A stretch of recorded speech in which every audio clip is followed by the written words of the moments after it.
नमस्कार बंधुरा आबार आमार रान्नाघरे तुम्हादेर सबाइके स्वागत जानाई। এটা দেখো আজকে আমি সম্পূর্ণ একটা নতুন রেসিপি নিয়ে চলে এসেছি।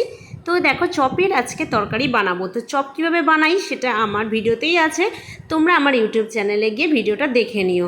তো প্রথমেই আমি কড়ার মধ্যে তেল দিয়ে একটা আলুকে ডুমো ডুমো করে কেটে ভালো করে আগে ভেজে নেব। আর এর মধ্যে ফোড়ন হিসেবে দিয়ে দেব গোটা জিরে। আমি কিছুটা গোটা জিরে দিয়ে দিচ্ছি। তো প্রায়ই তো আমরা চপ ভেজে সন্ধেবেলা খাই, তো ভাবছিলাম সব রকম তো রান্না করা হয়ে গেছে, তা একবার না হয় এই চপ দিয়েই একটু তরকারি বানিয়ে খাওয়া যাক কেমন লাগে, তাই তোমাদের সঙ্গে শেয়ার করতেও চলে এলাম। তো একটা পেঁয়াজ কেটে রেখেছিলাম, পেঁয়াজটা ভালো করে কুচি কুচি করে তেলের ওপরে ভেজে নিচ্ছি। তারপরে দিয়ে দিলাম একটা টমেটো, সেই টমেটোটাকেও আগে তেলে ভালো করে ভেজে নেব। তো চপ কিভাবে বানিয়েছি সেটাও আমার এই ইউটিউব চ্যানেলে ভিডিওতে আছে, পারলে তোমরা দেখে নিও। তো একটা ক্যাপসিকাম আমি হালকা করে কুচি কুচি করে দিয়েছি, দিয়ে ভালো করে তেলের ওপরে ভেজে নিচ্ছি।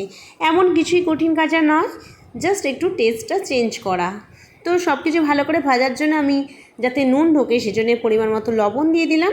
এরপর দিয়ে দিচ্ছি একটু আদা আর রসুন বাটা, যেটা দিলে তরকারিটা আরও বেশি টেস্ট হবে। তো আমি আজকে দুপুরবেলা এই রেসিপিটাই একটু মাথায় এলো তাই বানালাম, দেখি কেমন হয়। তো এরপর আমি দিয়ে দিলাম হলুদ গুঁড়োটা দিয়ে ভালো করে আমি এটাকে কষে নেব। তো এই তরকারিটা বানানোর পর দুপুরবেলা ভাত খাওয়ার সময় সবাই বলছিল এত সুন্দর হয় চপের তরকারি, যা অসাধারণ। তো একটু গুঁড়ো লঙ্কাও দিয়ে দিলাম, সেন্টটা খুব সুন্দর বেরিয়েছে।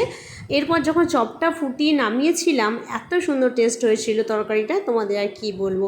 তো ভিডিওটা একটু না স্কিপ করে তোমরা পুরোপুরি আমার সঙ্গে থাকো, আর এইভাবে প্লিজ বাড়িতে একবার ট্রাই করো। তো ভালো করে দেখো কষা হয়ে গেছে, হালকা অল্প একটু জল দিয়ে দিলাম, দিয়ে আরও ভালো করে আমি মশলা আর আলুগুলো সব কষে নেব। তো জলটা শুকনো করার উপায় এখন। তো জলটা দেখো পুরো শুকনো হয়ে গেছে। এরপর একদম শুকনো করে কষে নিয়ে আমি ফাইনালি জল দেব। তো যেহেতু আমি জল দিয়ে কষছি সেই জন্যে আমি যখন তরকারি জলটা দেব একটু অল্প দেব, তোমরা তোমাদের পরিমাণ অনুযায়ী দিয়ে দিও। দেওয়ার পর আমি একটা ফুরুলি ভেজেছিলাম, সেই ফুরুলিটা দেখো কী সুন্দর দুটো শিং, সে আমাদের ছোট্ট পুচকিটার জন্য। তো এই শিংওয়ালা ফুরুলিটাই আমি আগে দিয়ে দিচ্ছি। অনেকেই সবাই বলে চপের তরকারি করলে চপ ভেঙে যায়, গুঁড়িয়ে যায়, তরকারির সঙ্গে মিশে যায়, কিন্তু তোমরা আমার তরকারিটা দেখো একটু কোনো অসুবিধা হবে না। তো এইভাবেই তোমরা তরকারিটা বানাবে। অত্যাধিক জল দিলে চপ ফুলে একদম ভেঙে যায়, যেহেতু কাউকে গোটা গোটা তুলে দেওয়া যায় না। তো আমি এখানে একটুখানি গরম মশলা ছড়িয়ে দিয়েছি, দিয়ে আর 5 মিনিট পরে নামিয়ে নেব। আমি কিন্তু তরকারিটা ফুটিয়েছি 5 মিনিট। তো দেখো আর ফাইনালি চপের তরকারি রেডি। দেখো একটুও চপ ভাঙেনি, কিছুই হয়নি, খুব সুন্দর দেখতে লাগছে, গন্ধও খুব সুন্দর বেরিয়েছে। তো বন্ধুরা এই ছিল আমার আজকের ভিডিও ভালো লাগলে প্লিজ একটা লাইক দিয়ে আমাদের পাশে থাকবে। টাটা।